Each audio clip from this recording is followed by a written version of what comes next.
नमस्कार। तो चलिए आज बात करते हैं छोटे और मीडियम साइज के बिजनेस की, जिन्हें हम एसएमईज भी कहते हैं। ये सिर्फ एक कहानी नहीं है, बल्कि एक ऐसा आंदोलन है जिसमें बहुत बड़ी संभावनाएं हैं, कुछ रिस्क हैं और एक ऐसा मौका है जो भारत के आर्थिक भविष्य को पूरी तरह से बदल सकता है।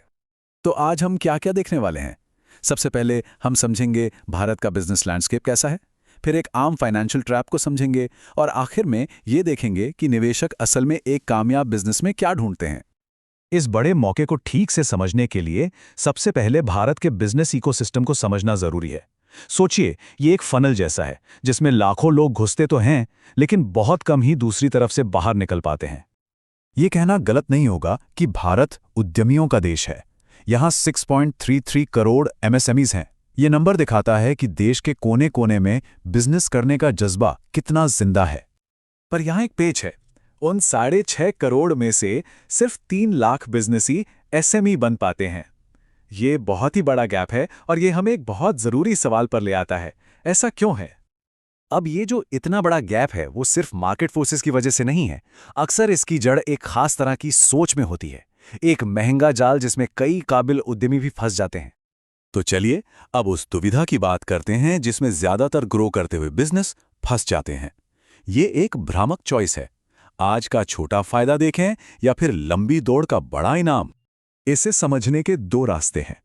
एक रास्ता है जो सिर्फ आज के प्रॉफिट पर फोकस करता है, यानी आज जेब में कितना पैसा आया।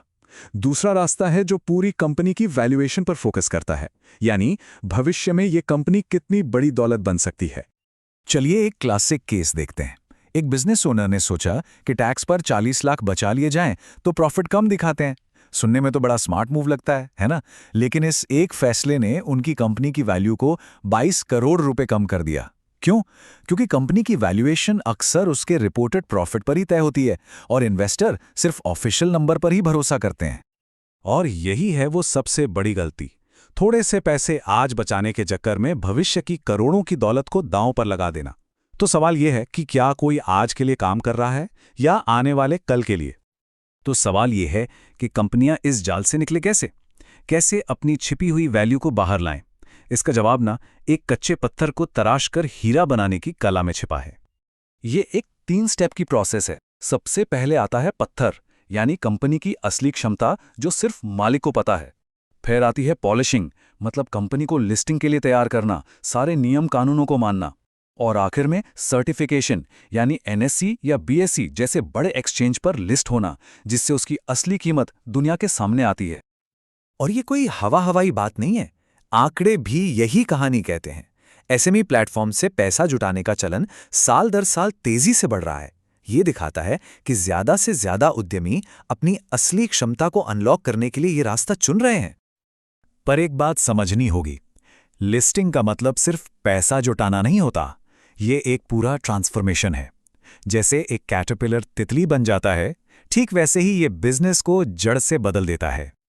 अब इस बदलाव के लिए सिर्फ स्ट्रैटेजी बदलना काफी नहीं है। इसके लिए सोच को, माइंडसेट को बदलना पड़ता है। ये सिर्फ एक चेकलिस्ट पूरी करने जैसा नहीं है, बल्कि एक बिल्कुल नई सोच अपनाने के बारे में है। और यहीं पर आता है सबसे जरूरी सवाल जो हर एसएमई को खुद से पूछना चाहिए। क्या आपकी कंपनी सिर्फ एलिजिबल है या असल में केपेबल है? इसे ऐसे समझिए, एलिजिबिलिटी आपको रेस की स्टार्टिंग लाइन तक ले आती है। ये बस मिनिमम रिक्वायरमेंट है। लेकिन कैपेबिलिटी वो आपको रेस जिताती है। ये कंपनी की ताकत, उसका विजन और परफॉर्म करने की तैयारी है जिस पर इन्वेस्टर असल में दांव लगाते हैं। क्योंकि आखिर में इन्वेस्टर सिर्फ कागज पे टिक नहीं लगा रहे होते। हो सकता है आप एलिजिबिलिटी के सारे बॉक्स टिक कर दें, लेकिन अगर आप इन्वेस्टर के क्राइटेरिया पर खरे नहीं उतरे, जो कि कैपेबिलिटी के बारे में है, तो बात नहीं बनेगी। तो फिर एक केपेबल, इन्वेस्टर रेडी कंपनी दिखती कैसी है? ये असल में 4 मजबूत पिलर्स पर खड़ी होती है। चलिए एक एक करके इन्हें देखते हैं। इन्वेस्टर्स 4 मेन चीजें देखते हैं। पहला, एक साफ सुथरा और सिंपल कॉर्पोरेट स्ट्रक्चर।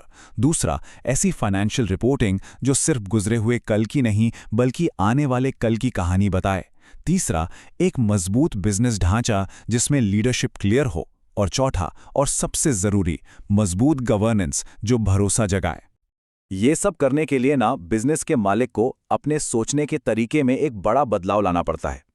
उन्हें एक ऑपरेटर से जो रोज के प्रॉफिट पर फोकस करता है एक स्ट्रैटेजिस्ट बनना पड़ता है, जिसका जुनून लॉन्ग टर्म वैल्यू बनाना हो।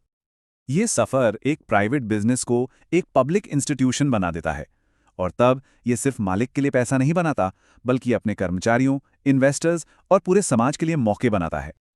और आखिर में ये सफर बिजनेस के मालिक को एक बुनियादी सवाल पूछने पर मजबूर करता है।